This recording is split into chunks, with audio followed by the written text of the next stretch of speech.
জানো বন্ধুরা, আজ সন্ধেবেলা একটু অন্যরকম রান্না করার ইচ্ছা হলো।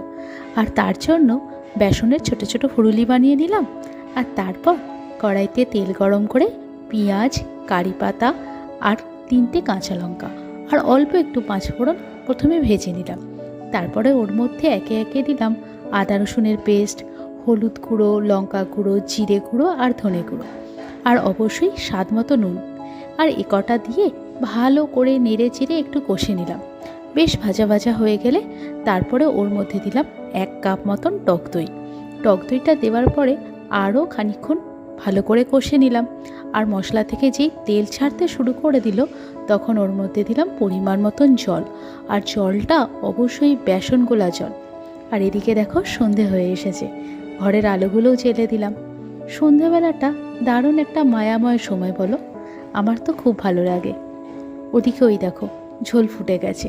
গ্যাসটা বন্ধ করে ওই ফুরুলিগুলো ঝোলের মধ্যে দিয়ে দিলাম।